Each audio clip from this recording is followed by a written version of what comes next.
When your opening message is, I want $10,000 less than my already kind of cheap price, it kind of seems like it's a scam.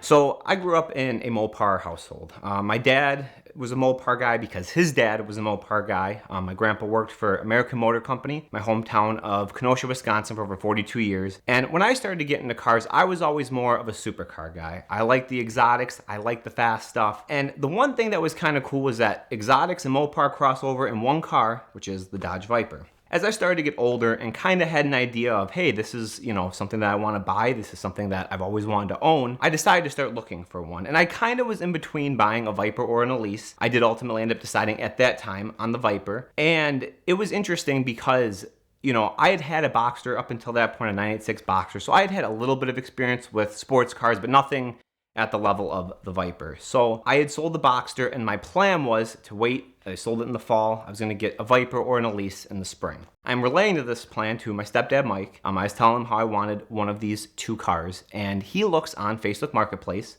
and he finds a listing for two Vipers for $50,000 for the pair. Now, I thought that was a reasonable deal. This was in 2020, so COVID prices hadn't quite taken off yet, and we had an idea that it wasn't a great deal, but it was a good deal. So I reached out to the seller on Facebook Marketplace, but the listing was awful. It only had two pictures, both of which were blurry, and it was a very short, very brief description. It basically just said, black 95, 50,000 miles, white 96, 58,000 miles. And that was it. So I reach out to the seller, and his immediate response to my "is this available" request is, yes, but I only want $40,000 because I cracked the hood on the white car. Now, Viper hoods are expensive, but when your opening message is, I want $10,000 less than my already kind of cheap price, it kind of seems like it's a scam. And I pretty much in my head wrote it off as a scam, but something told me, let's see if I can catch this guy, seeing what he's trying to do. So I asked the guy, I said, hey, can you give me your phone number? Because I sure have some questions for you. And to my surprise, he sent it to me. So I gave him a call just to see what was going on. And I did end up spending about 30 minutes on the phone with him. He told me that he bought both cars from a place called Don Schwarf Automotive. It is a Viper scrapyard in northern Wisconsin. And he lived in the Upper Peninsula of Michigan. And he had gotten both of them at different times. He had the black one, which was a 95, for about 2 years. And he was having some transmission issue. He told me he was having trouble with third gear, having a little trouble with reverse, but it ran and drove. The white 96, on the other hand, he had just bought from the guy. He had not yet titled it. He forgot to put the e-brake on while it was parked on his hill, and it rolled into his snowplow and cracked the hood. He brought the car to a body shop, and they quoted him over $11,000 to fix this hood.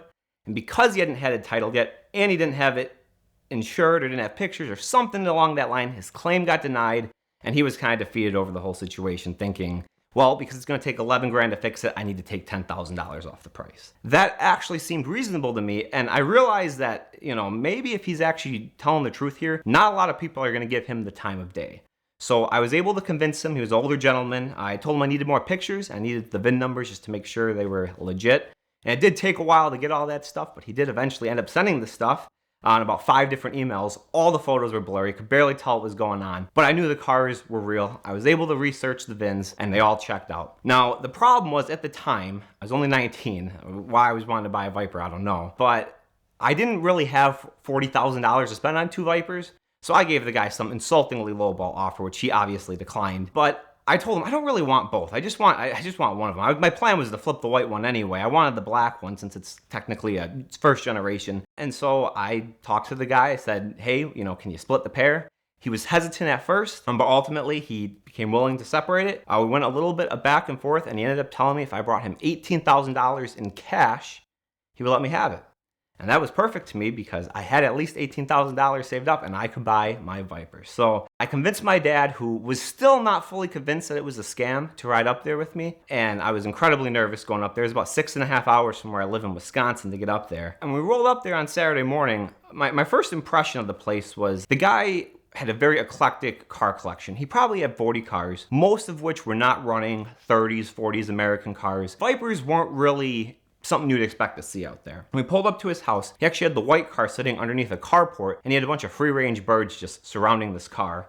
Definitely a weird place you'd never expect to see a Viper. And the black 95, which I ended up buying, was in the garage. I did get it out for a test drive. I was incredibly nervous. I'd never driven a Viper. The tires were about 20 years old, so they were hard as rock, and if anyone that's ever driven a first generation Viper will know that is an extremely sketchy experience, but it worked well. I got third gear to work. It did feel a little weird with the clutch, but I was able to get it drivable enough to drive it 6.5 hours home, which was a little crazy, but it made it. And after I got it home, I decided to go over it. Transmission issue that we had discovered from the seller ended up being a broken bolt that held the clutch in place. So every time you pushed the clutch in, the entire assembly would shift. We replaced that bolt and the transmission began to work a whole lot better than that. We did end up obviously putting a fresh set of tires on it because they were 20 years old. That also made a huge difference. And I've had the car for about 5 years since then. I put about 13,000 miles on it in that time, and it has been shockingly reliable. The past few years, I haven't even had to really do any repairs, more just elective maintenance. But the thing that kind of made the story the sweetest to me is that after I bought this car, the guy still had the ad up for 2 cars. He never changed it. So I'm sure it really made it look like a scam now that he's saying, hey, it's not actually 2 Vipers. You know, he really didn't know what he was doing. And he reached back out to me, kind of seeing if there was any further interest in that car a few weeks after I ended up getting it. And I got in my dad's ear because he saw the car when we were up there the first time. And I got him to get that car, and he was able to secure that one for $20,000, but he had to fix the hood still. Thankfully for him, there was a guy with the correct color hood, with the stripes and all, in Indiana, only a few hours away for $2,000. So $22,000 to have a Viper with a sorted hood, and my dad still has that car. That car he's put probably, I would guess, 5,000 or 6,000 miles on. And it's really cool because after growing up with a Mopar dad and us kind of having different tastes in cars, it's cool to have both of us have a car that we both really enjoy and that we can drive all the time.